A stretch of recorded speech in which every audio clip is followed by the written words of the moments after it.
자, 민주당 얘기로 좀 넘어가겠습니다. 자, 오늘 5.18 기념식에 민주당 의원들 대거 다 광주로 갔는데요. 이분은 안 가셨죠. 김남국 의원인데요. 김남국 의원 그런데 목격담이 나왔어요.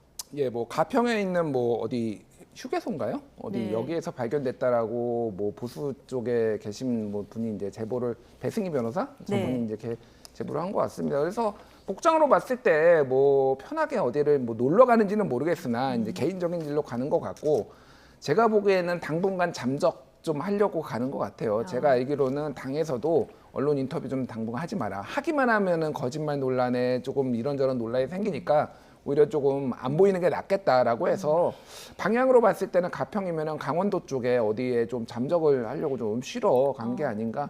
저도 지금 나서 가지고 뭘 하는 것보다 어차피 검찰 수사가 있으면 이제 소환이 곧 될 거기 때문에 차라리 좀 준비를 본인이 어떻게 해명을 하고 답변할 것인지 좀 차분하게 준비하는 게 낫겠다 이런 생각도 듭니다. 예. 자, 민주당 내 진상조사단 별다른 성과 없이 지금 사실상 활동을 중단했습니다.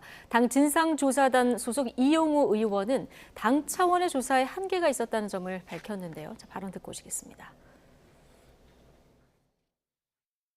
조사를 하기 위해서는 김남국 의원의 협조가 필요한 상황인데 압수수색에 의해서 김남국 의원의 협조를 받기는 힘든 상황이라고 봅니다. 시중에서 여러 전문가들이 분석했던 클립이라고 하는 계정이 김남국 의원 본인의 것이라는 걸 본인 스스로 확인을 해주었습니다. 예. 그렇기 때문에 거기서 분석된 내용들이 아주 터무니없다 이렇게 주장하기는 힘들 거라고 생각합니다. 네, 전문가들이 분석한 내용이 아주 터무니없다고 주장하기는 힘들다고 생각한다. 이렇게 얘기를 했는데요. 당 차원에서 이 문제가 좀 간단치는 않구나 이렇게 생각한 것 같아요. 그렇죠. 이용우 의원이 이제 그 진상조사단의 일원이기도 하고, 그다음에 민주당 내 경제 분석 전문가입니다. 예. 그렇기 때문에 아마 이용우 의원 스스로 봤을 때도 김남국 의원에게 제기되는 여러 가지 지금 이 코인 거래와 관련된 의혹들이 있지 않습니까? 그 부분이 되게 이제 코인 전문가들이 다 분석해서 내놓는 의혹들이잖아요. 그 자금의 흐름이라든지 아니면 투자의 방식이라든지 그다음에 내부자 정보의 어떤 의혹이라든지 아니면 이해 충돌의 의혹이라든지 이런 모든 의혹들에 대해서 계속 지금 연일 언론에서 새로운 단독 보도가 나오고 있습니다만 같은 당의 경제 전문가이고 진상조사단 일원 중에 하나였던 이용우 의원이 그 부분이 완전 터무니없는 거라고 볼 수 없다는 이야기는 민주당 내에서 상당한 부분의 의혹에 대해서 동의한다는 걸로 해석을 해야 되는 것 같고요. 네. 저는 김남국 의원이 오늘 가평유교에서 저게 편한 오참으로 보인 것은 국민들에게 저는 굉장히 큰 배신감을 주고 있다고 생각을 합니다. 물론 그렇다고 어디 숨어서 지낼 필요는 없다고 볼 수 있지만 지금 상황에서 지난번 탈당할 때 SNS 상에서 당원과 당에 죄송하다는 이야기 말고는 국민들에게 진심으로 사과한 적이 저는 없는 걸로 알고 있습니다. 그 상임위 시간 내에서도 코인 거래했다는 보도에 대해서는 유튜브에 나가가지고 그 부분은 사과하는데 제가 그때 거래한 내용은 몇천 원 정도밖에 안 됩니다. 이런 사과가 사실 사과는 진정 아니라고 좀 보고요. 그래서 저는 지금 사법적인 수사나 사법 처리의 과정에 들어가기 전이라 하더라도 네. 김남국 의원은 지금이라도 책임감 있게 정면으로 기자회견을 열고 기자 간담회를 열어서 기자들 인터뷰에 응하고 솔직하게 해명을 하고 밝힐 건 밝히고 또 하나 국민들에게 이따 사법 처리 이전이라도 국회의원이라는 공직자로서 품위 유지 위반이나 성실 의무 위반이나 또 국민들의 어떤 지금까지의 김남국 의원에 대한 이미지와 전혀 다른 새로운 어떤 이미지에 대해서 새로운 얼굴에 대해서 사과하는 모습을 저는 봤으면 좋겠다 생각이 들고요. 지금 이렇게 강원도로 편하게 갈 수 있는 상황은 저는 아니라고 생각을 합니다. 네. 자, 지금 정치적 책임을 넘어서 지금 수사도 본격화되는 이런 분위기인데 FIU가 어느 지점을 이상 거래로 보고 검찰에 넘겼을까? 사실 이 부분이 가장 궁금한데 이 부분 관련해서 조금씩 보도들이 나오고 있어요. 근데 좀 어려워서요. 설명을 좀 해주시죠. 그러니까 이제 그 빗썸이라는 거래소와 네. 업비트라는 거래소가 있고요. 그리고 카카오가 만든 클립이라는 가상 자산이 있습니다. 네. 이제 쉽게 말씀을 드리면은 지난해 1월 31일에 빗썸 주로 과거에 김남국 의원이 빗썸에서 거래를 했어요. 왜 빗썸에서 거래를 했냐면은 업비트에는 상장이 안 돼 있었습니다. 그러니까 지난해 1월 13일에 상장이 됐거든요. 네. 그러니까 그 전에는 빗썸에서 주로 이 위믹스를 거래를 했는데 이거를 60만 개 정도를 이제 업비트로 옮겨요. 그래서 왜 옮겼느냐? 처음에는 이 사람들이 추정하기로는 업비트가 국내 거래소의 뭐 거래 물량의 80%를 차지하기 때문에 여기에서 나오는 거래를 좀 더 활발하기 위해서 옮겼다라고 했는데 오늘 뉴스원이 이제 단독 기사를 네. 보냈는데 이게 이유가 있었던 것이 이 트래블룰이라고 3월 25일에 이 실명화 가상화 예. 자산 이제 실명화가 있었잖아요. 근데 어차피 김남국 의원은 본인은 실명이었다. 그렇기 네. 때문에 이것 때문에 모른 내가 조치를 취할 게 아니었다라고 했는데 당시에 무슨 조치가 있었냐면은 이 업비트 아니 빗썸에서 이 개인 지갑 아까 얘기했던 클립이라고 만든 그 카카오가 만든 개인 지갑으로 옮기는 것을 막아버립니다. 빗썸에서 예, 빗썸에서 막으니까 근데 업비트로 옮긴 거군요. 업비트에서는 클립으로 옮길 수가 있는 거예요. 그러니까 한 번 업비트로 옮기고. 업비트로 한 번 옮기고 업비트에서 다시 클립으로 옮긴 거예요. 예. 근데 업비트가 보기에는 갑자기 몇십만 개가 들어왔는데 네. 한 40억 원어치가 들어왔는데 이거를 다시 개인 지갑으로 빼버리니까 야 이거 무슨 돈 세탁하는 거 아니야? 라고 판단을 해가지고 FIU에 신고를 한 건데 네. 그래서 김남국 의원한테 물어본 거예요. 왜 이렇게 40억 이거 출처가 뭐냐 그러니까 예. 비트토렌트로 벌었다라고 했는데 이게 이제 10억밖에 안 되니까 30억이 무슨 돈이냐 그런데 그냥 위믹스로 벌었다라고 사실은 빗썸에서 벌었다라고 얘기를 하면 되는데 그거를 이제 해명이 불충분하니까 더 의심을 받고 그런 겁니다. 그래서 예. 이 10억과 뭐 40억의 차이 뭐 30억이 뭐 비자금이냐 아니냐 이거는 수사를 해봐야 되겠지만 지금 정황은 그렇다기보다는 그냥 이 빗썸에 있었던 40억 원어치 위믹스를 업비트로 40억 원어치 예. 옮기고 클립으로 옮기는 과정에서 이게 너무 돈이 크니까 그리고 우리를 그냥 단순 통로로만 이용했다라는 거 이거에 대해서 이제 의심을 받고 한 거고 중요한 거는 그러면은 왜 클립으로 가상자산을 옮겼느냐라는 거예요. 네. 사실 클립으로 옮긴다라는 의미를 쉽게 설명을 드리면은 이거를 보유한다라는 겁니다. 그러니까 거래소에는 그럼 안 남아 있고요. 빗썸이나 업비트는 안 남아 있고 김남국 개인만 하는 거예요. 그러니까 이거는 제가 추정하기로는 추후에 이게 지금 실명제가 되고 이거를 가상자산을 등록하게 되는 뭐 공직자 재산법에 뭐 이런 변동사항이 있을 수가 있잖아요. 그러니까 그거를 피하기 위해서 미리 일단은 옮겨놓고 이거를 만약에 또 다른 방식으로 뭐 코이드 스토리지라고 해가지고 USB로도 옮길 수가 있거든요. 그런 것까지 감안을 하고 했다 이렇게 봐야 될 것 같아요. 그렇게 추론을 하신다. 여러 가지 뭐 수익이 한 지금 설명해 주셨듯이 10억인데 이체는 40억이 되다 보니까 이 30억 어디로 갔냐 이런 의혹이 나옵니다만은 뭐 수사를 통해서 좀 밝혀져야 될 내용인 것 같고요.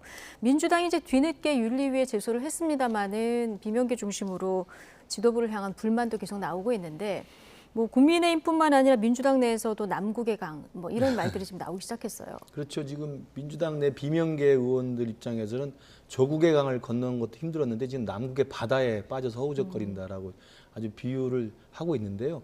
저도 일단 왜냐하면 조국 사태와 지금 김남국 코인 사태가 왜 연관이 될 수밖에 없냐면 그 조국 퀴즈로 시작한 정치적인 임무를 했던 분이잖아요. 김남국 의원이. 조국 그 수호 집회에서 등장을 했고 조국 전 장관의 사진을 머리맡에 두고 자고 기도했던 분이고 또 조국 장관을 앞서서 이렇게 앞장서 옹호했던 그런 정치적인 계기로 사실은 국회의원 공천을 받아 당선이 된 거기 때문에 그런 측면에서 조국의 강과 남국의 바다라는 이야기를 연관지어 설명을 할 수 있는 것이고요. 또 하나는 저는 두 분이 왜 유사하냐면 조국 전 장관이 보여준 지금 행태, 이른바 내로남불, 그다음에 적반하장, 그리고 강심장과 멘탈 갑으로 버텨내는 이 상황, 이런 것들이 지금 이 김남국 코인 사태 이후에 김남국 지금 의원의 대응도 비슷하게 좀 똑같이 좀 대응하고 있다고 생각합니다. 네. 그래서 아마도 지금 민주당이 김남국 의원의 코인 사태에 대해서 뭐 뒤늦게나마 윤리에 제소했다고 합니다만 윤리 제소도 사실은 기사에 나왔습니다만 당장 할 수 있는 게 별로 없는 거예요. 의무사항으로 돼 있다고 하니까 윤리의 자문위원회 이 자문을 거쳐야 되고 수명 기간이 또 있습니다. 그러면 결국 제명까지 해서 국회 본회의에 가서 의결하려면요. 몇 달이 걸립니다. 이미 그때는 검찰 수사가 끝났을지도 몰라요. 체포동의안이 그전에 올지도 모르는 겁니다. 그러니까 윤리에 제소했다고 해서 민주당이 김남국 의원에 대해서 단호한 입장을 표명한 것은 저는 아니라고 봅니다. 네. 그리고 또 하나는 지금 나온 것처럼 진상조사 자체가 중단돼 버렸지 않습니까? 그리고 윤리위원회 가기 전에 민주당이 약속했던 갖고 있는 코인을 매각하도록 권유하겠다. 지금 매각했습니까? 그러니까 민주당은 그대로 그냥 김남국 의원이 탈당할 때까지 내버려두고 탈당한 이후에 나몰라라식으로 지금 징계에 제소한 것으로 끝냈다고 보는 거예요. 그러나 지금 국민들이 볼 때는 김남국 의원의 그런 파렴치한 어떤 이중적 행위나 김남국 의원의 그런 그 코인 거래에 대한 네. 거의 달인 수준의 공직자보다는 오히려 코인 전문가로 활동했던 그런 내용에 대해서 단호하게 징계 처분이나 단호하게 선을 그었는지에 대해서는 여전히 의문을 갈 수밖에 없는 거죠. 그런 예. 면에서 민주당이 이 부분을 끊지 못하면 지난번 2019년의 조국 사태처럼 남국의 바다에서 허우적거린다는 이야기가 지금 일부 비명에서 나오고 있는 거죠. 예. 그런데 강성 지지층에서는 남국 수호 이 목소리가 굉장히 강하게 나오는데 이재명 대표가 그젠가요? 농업 현장 방문했잖아요.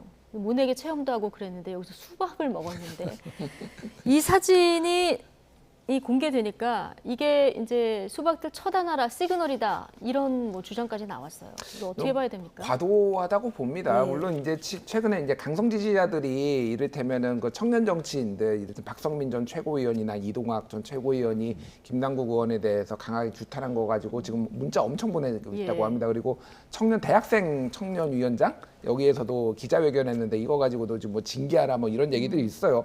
그런 압박이 있는 상황에서 뭐 요게 공개된 건데 아니, 뭐 수박을 주니까 수박을 먹었겠죠. 뭐 참외를 줬는데 그러면 참외 빼고 수박 가져오세요. 뭐 이렇게 하지는 않았을 겁니다. 그래서 뭐 네. 저거를 가지고 과도하게 해석을 할 필요는 없지만은 예. 상황이 상황이니만큼 사람들이 굉장히 민감해하고 있다. 그러니까 민주당의 어떤 개파 갈등, 분열 상을 보여주는 하나의 좀 해프닝 같은 거다 이렇게 봐야 될 것 같아요. 예. 하나의 해프닝으로 그냥 보고 넘어가자. 박찬대 의원이 오늘 라디오 인터뷰 내용도 네. 좀 화제가 됐는데요. 가상화폐에 관련된 16개 부처에 대해서 가상화폐 보유 여부에 대해서 다 전수조사하자 이렇게 얘기를 했더니 한동훈 장관이 이거는 사적 영역이라 거부했다. 라디오 인터뷰에서 오늘 이렇게 얘기를 했어요. 진행자가 한 번 더 물어보니까 좀 한 번 더 체크를 해봐야 되겠다는 얘기를 하긴 했습니다만 근데 한 장관 얘기를 나중에 들어보면은 이것도 아닌 것 같아요. 그렇죠. 그러니까 박찬대 의원도 지금 최고위원 아닙니까? 지금 민주당의 지도부인데 공개적인 인터뷰에서 사실 본인도 지금 확신하지 못하는 확인되지 않은 것을 한동훈 장관이 그렇게 한 것처럼 단정지어서 말해버린 거 아니겠습니까? 나중에 법무부에서 입장 보도자를 냈습니다만 네. 저렇게 오해할 수 있었던 것이 뭐냐면 법무부에서 그동안의 공직자 윤리 그 지침에 따라서 1년에 2번씩 가상자산 등을 포함한 공직자의 재산 보유 현황들을 다 점검하고 있다라는 예. 것이고요. 점검한 결과 장차관급의 직무 관련성은 하나도 없었던 걸로 확인됐다고 이미 다 공지문을 다 보낸 겁니다. 그 내용에 대해서 참여연대가 문건을 공개하라고 요구했는데 공개할 수 없다고 이야기했는데 그게 아마 문제가 와전돼 가지고 한동훈 장관이 사적 영역이니까 공개를 거부한 것으로 아마 네. 건너해서 그렇게 와전된 것으로 보이는데요. 오늘 법무부 쪽에서 그 보도자료 낸 거에서 설명을 했습니다만 참여연대가 요청해서 법무부가 거부한 건 뭐냐면 그런 가상화폐에 대한 보유 현황에 대한 보고서가 아니고 그런 것들을 안내하는 공문이었던 거예요. 그러니까 잘못 짚은 거죠. 잘못 짚은 네. 것을 가지고 아마도 그게 공개 거부를 했다고 해서 아마 박찬대 의원이 이것은 그럼 한동훈 장관이 이게 공개를 거부한 것으로 보인다라고 아마 단정지어서 말한 것 같은데 그래서 아마 한동훈 장관도 이제는 김의겸 대신에 박찬대 최고위원이 가짜뉴스 발언지가 됐느냐라고 아마 날카롭게 또 한수 둔 것 같습니다. 예. 요거는 짧게 말씀을 좀 드려야 될 것 같아요. 그러니까 참여연대가 지난 8일에 홈페이지에 이렇게 올렸어요. 법무부에 4월 8일에 4월 4일에 직무 관련 공무원의 가상자산 보유 현황 파악 및 신고 요청 이렇게 해가지고 정보 공개를 해달라고 했는데 법무부에서 날아온 게 뭐냐면은 정보공개법 제9조 1항 6호에 따라서 사생활의 비밀 또는 자유를 침해 우려가 크다고 판단해 비공개 결정했다라는 거예요. 그래서 박찬대 의원이 얘기한 거는 한동훈 장관이라는 법무부 장관이라는 거에서 장관자만 빼고 나머지는 개인정보 우려가 있어서 이 현황에 대해서 공개할 수 없다라고 법무부가 한 거는 맞다라는 거예요. 근데 근데, 법무부 예. 장관이 이렇게 했다로 이제 국민들이 들으면 들리거든요. 그러니까. 예. 근데 이제 그런 거죠. 한동훈 장관이 직접 말을 안 했지만은 법무부의 입장이 한동훈 장관의 이제 지시로 한 거 아니냐라는 식으로 한 건데 그거는 잘못된 거죠. 제가 네. 보기에는 이제 한동훈 장관이 이렇게 하라고 뭐 지시를 한 건 아니지만은 법무부의 입장이고 이제 장관의 입장이라고 이제 이해할 수도 있으니까 그렇게 좀 모호하게 잘못 얘기를 한 거는 맞지만은 법무부에서 이거를 완전히 지금 없는 거를 한 거 아니냐. 정보 공개에서 코인 현황 보여달라고 하니까 우리는 1년에 2번씩 하고 있어. 잘하고 있는데 우리는 없어라고 했는데 참여연대가 요구한 거는 그 내역 좀 보여달라는 건데 그거는 비공개. 우리는 안 돼. 왜 개인정보법이 있으니까 이렇게 한 거는 맞는 거예요. 그러니까. 그렇지만 민주당 박찬대 의원이 얘기한 거는 팩트는 아니잖아요. 그러면 예. 사과를 할 필요성은 없습니다. 저는 뭐 그거에 대해서 유감 표명 정도 할 필요도 있다고 봅니다. 그러니까 장관이 한 건 아니고 이거는 법무부가 한 거지만은 사실상 장관의 지시 없이 된 거냐? 뭐 이런 부분은 정도는 얘기를 할 수 있겠죠. 뭐 유감 표명할 예. 수 있는데 이게 완전히 무슨 가짜 뉴스는 아니라는 겁니다. 그러니까. 알겠습니다. 자.